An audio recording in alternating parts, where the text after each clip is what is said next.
Ao contar a parábola do joio e do trigo,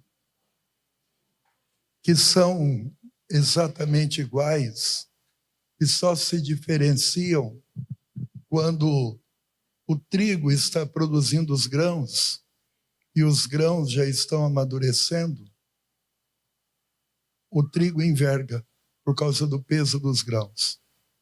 O joio não produz grão algum e continua reto. Aí dá para ver o que é um, o que é outro. E fora isso, iguais. Exatamente iguais. Ao contar esta parábola, Jesus está revelando para nós a nossa essência. A essência de cada ser humano. De duas realidades opostas, mas que coexistem em nós. Não o que está fora. Essência é o que está dentro. Adão e Eva estão no paraíso. No paraíso, tudo é bom. Deus criou o jardim do Éden maravilhosamente. E o próprio livro do Gênesis relata isso, que tudo que Deus estava fazendo era bom. Mas teve um momento que tudo aquilo mudou. Quando Deus falou, vocês podem comer de tudo que existe aqui. No meio do jardim do Éden tinham duas árvores. Uma que se chamava árvore da vida, a menorá, e a outra árvore, a árvore da ciência do bem e do mal. E foi isso que Deus disse. Do fruto da árvore da ciência do bem e do mal, vocês não podem comer. Eu quero vocês inocentes. O que é essa árvore da ciência do bem e do mal? É a criança quando deixa de ser criança. Porque ela aprende algo sobre o mundo que depois nós vamos ensinar para ela que aquele mundo não existe. Vai ter que ensinar para ela o que é mal. Ela, infelizmente, vai ter que aprender isso. Se ela for criancinha, dá calor, pode ficar sem roupinha, é criancinha. Quando ela cresce um pouquinho, vem alguém e diz, não pode. Não, mas eu podia. Que papo é esse que agora eu não posso? E aí, conforme o tempo vai passando, mais coisas ruins nós vamos aprendendo. E põe coisa ruim nisso. Ah, quando eu era criança, eu fazia tal coisa, nem me dava conta disso. Não dava mesmo. Hoje eu penso, falo, nossa! Porque a mente não é mais de criança, a mente foi infectada. Naquele momento, aquela pureza toda acaba. Aí aparece uma serpente. Mas se no paraíso tudo era bom, o que aquela serpente estava fazendo lá? Ela estava. Ah, então existia algo de mal até no paraíso? Sim, existia. Aí acontece aquela situação com a Eva, acontece a situação com Adão, Deus finge que não sabe e pergunta: Eva,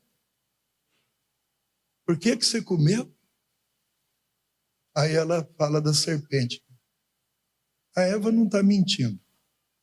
A serpente fez tudo aquilo. A culpa é da serpente. Pergunta para o Adão, a culpa é da Eva. Ou é? Está tudo errado? Então, a partir daquele momento, eles descobriram que a culpa não foi da serpente. A culpa foi deles mesmos. A Eva deveria ter dito para Deus: eu aceitei comer. Eu acreditei na serpente. O Adão deveria ter dito: eu quis comer. E estava tudo resolvido, Deus perdoaria. Aí a maldade é a serpente? Não. A tentação tem o poder de tentar. O poder de fazer somos nós que temos.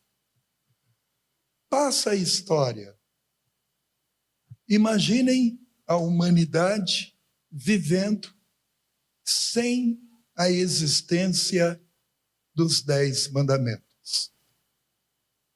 Deus ainda não havia revelado os 10 mandamentos para o Moisés.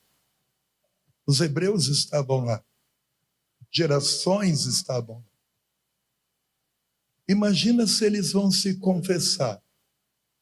Como será que eles se confessariam? Os 10 mandamentos não existem. O que eles diriam?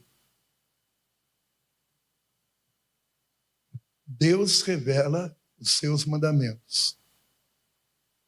Opa! Tem uma lista de maldades aqui que eu não posso cometer. E se eu estou cometendo alguma, eu tenho que parar.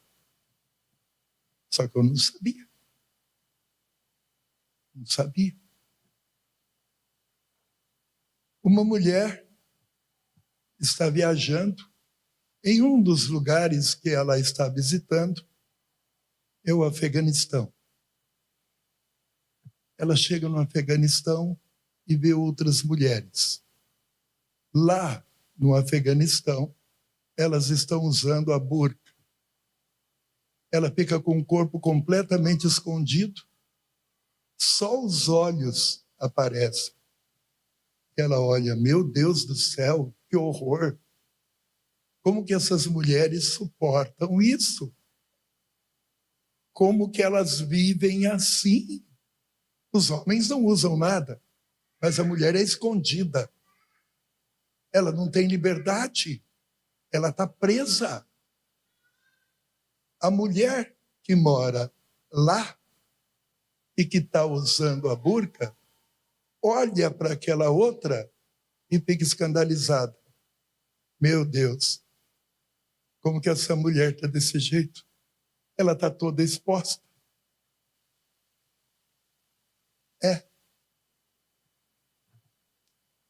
Depende do ponto de vista e de onde você está. O nosso mundo é exatamente assim. Coisas que para nós é certo, para outro país é errado. Coisas que para um país está errado, para nós é certo. Depende de como se vê.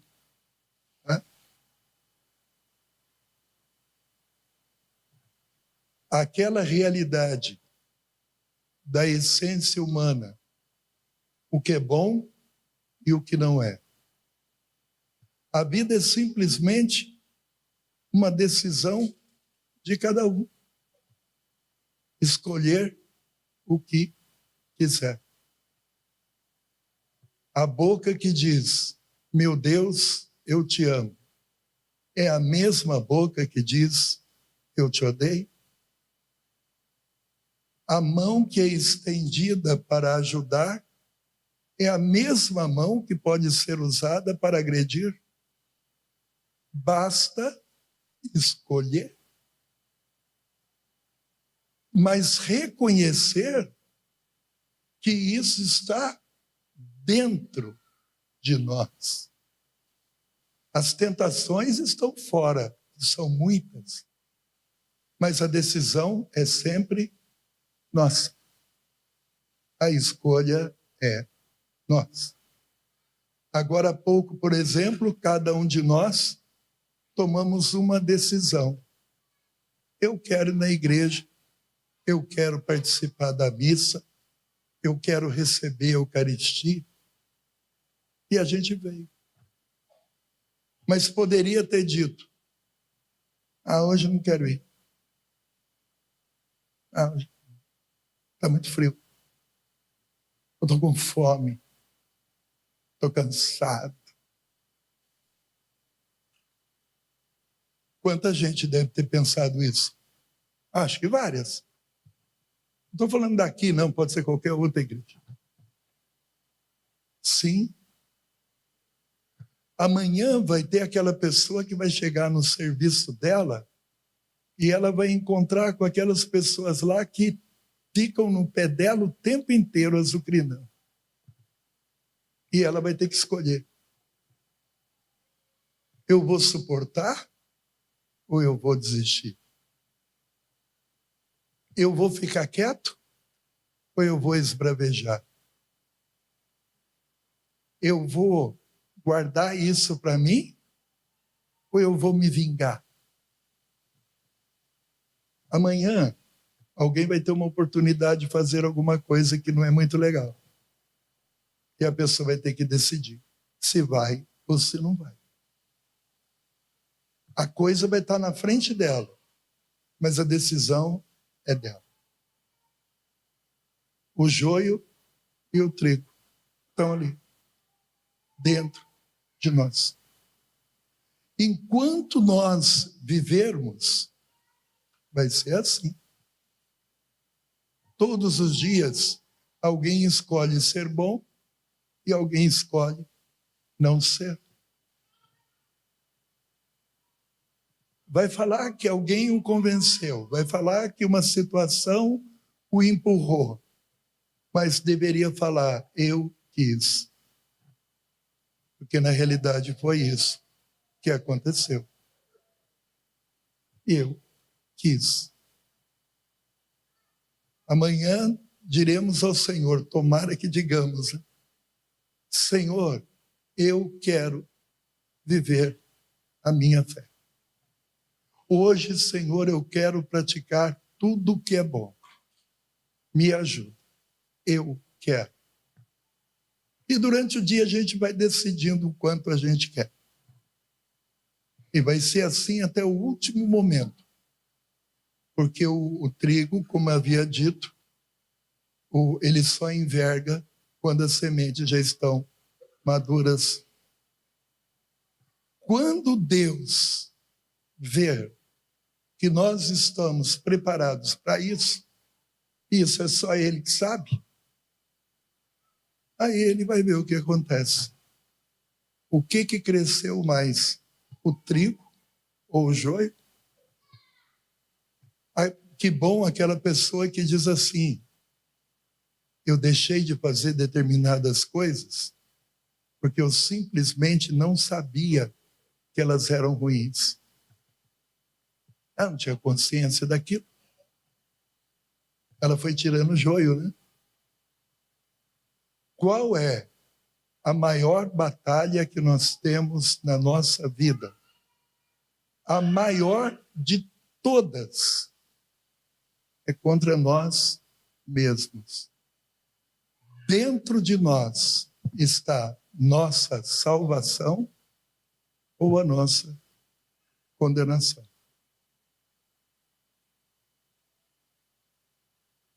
Eu talvez saiba como os outros me veem, mas você sabe como você se vê?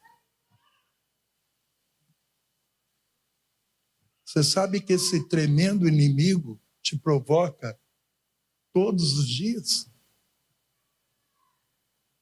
Quando acontece alguma coisa dá uma sensação ruim. Ai, que vontade de esganar. Ai, que vontade de fazer isso. Tem uma coisa brotando aqui dentro, ó, de dentro para fora. Aí a gente fala, isso é joio, peraí, vou fazer não. Até tenho vontade, mas vou fazer não. Meu propósito é maior. Não vou deixar esse joio tomar conta. É o que Deus está vendo em nós. Essa nossa luta, esse nosso confronto. O joio e o trigo crescendo juntos. Os santos, eles são santos porque são privilegiados diante de Deus e eles enxergam muito mais do que nós.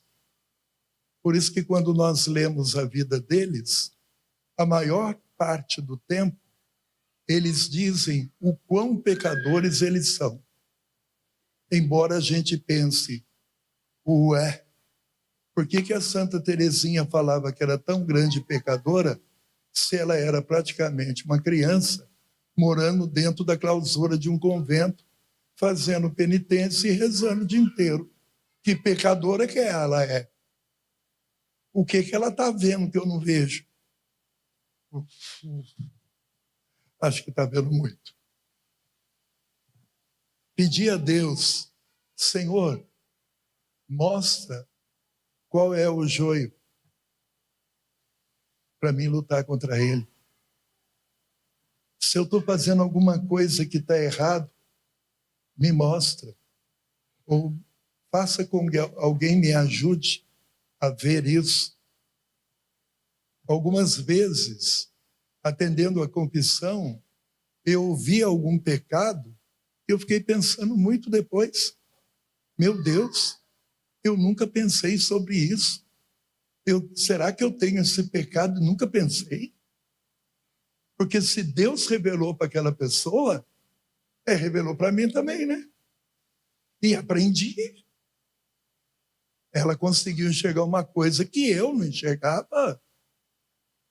Falei, obrigado, Jesus, ter usado aquela pessoa hoje, que ela confessou aquele pecado que serviu para mim enxergar o meu. Sim, mostra. Entre os apóstolos, tinha joio, e eles não sabiam. Por que eles não sabiam? Vocês acham que Judas Iscariotes tinha a cara de Judas Iscariotes? Mas não tinha mesmo. Por isso que eles não sabiam. Quando Jesus fala assim, uma outra parábola,